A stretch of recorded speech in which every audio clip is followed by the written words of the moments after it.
তো দেখতে পাচ্ছ এখানটায় কত বড় বড় চিংড়ি নিয়েছি, আজকে বানাবো চিংড়ি মাছের বাটি ভাতে।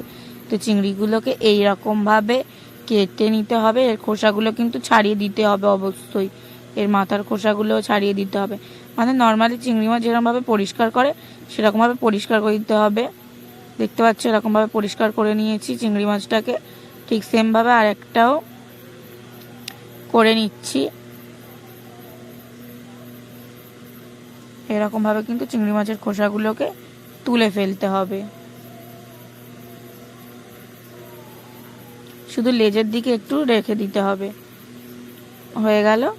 এবারে এই চিংড়ি মাছগুলো সবগুলোকে আমরা পরিষ্কার করে নিচ্ছি। আর এদিকে আমরা একটু সর্ষে কাঁচা লঙ্কা পেস্ট করে নিয়েছি, সর্ষে আর কাঁচা লঙ্কাটা বেটে নিয়েছি। এবার এর মধ্যে দিয়ে দিচ্ছি চিংড়ি মাছের মধ্যে সর্ষে বাটা কাঁচা লঙ্কা বাটাটা দিয়ে দিচ্ছি হলুদ গুঁড়ো,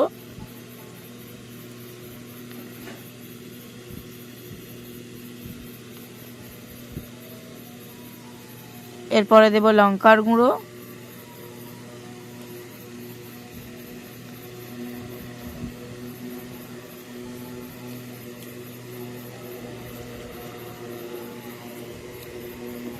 তারপরে দেবো একটু সর্ষের তেল, আগেও একটু দিয়েছিলাম এখন আর একটু দিয়ে দিলাম।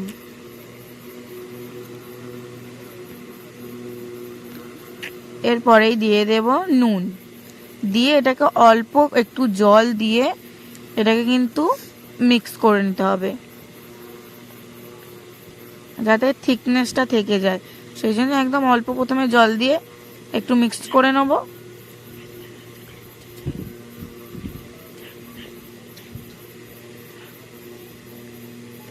তারপরে দেখলাম আর একটু জল দিতে হবে, ওই জন্য আর একটু জল দিয়ে দিলাম।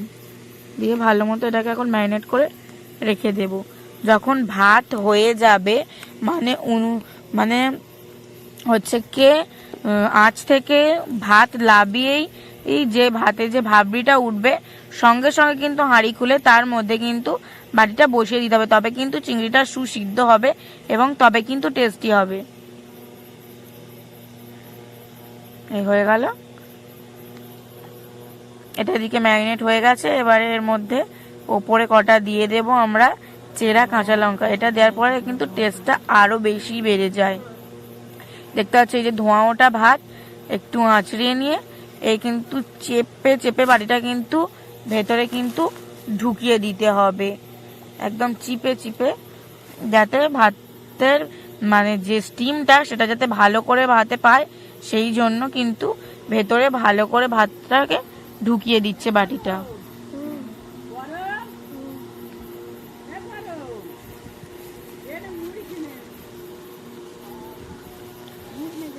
তো এবারে কিন্তু ভাতের হাঁড়ির সরাটা দিয়ে দিলাম।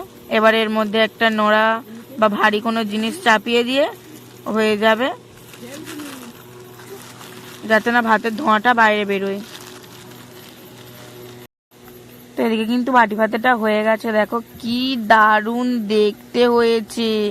চিংড়ি মাছগুলো কিন্তু পুরোই সিদ্ধ হয়ে গেছে। আর তোমরা লঙ্কাগুলো দেখেই বুঝতে পারছো যে সবুজ কাঁচা লঙ্কা যেমন তেলে ভাজলে যেমন হয়ে যায় ঠিক তেমনটাই হয়ে গেছে। কতটা সুন্দর হয়েছে সব কিন্তু দেখতেই পাচ্ছ, একদম ভালো করে দেখাচ্ছি, সব সিদ্ধ হয়ে গেছে, দেখেই জিভে জল চলে আসছে। তো এটাকে আবার ভাতের মধ্যে রেখে দিচ্ছি, এটা কিন্তু পুরো কমপ্লিট। এবার ভাত বেড়ে খেয়ে নিলেই ব্যাস হয়ে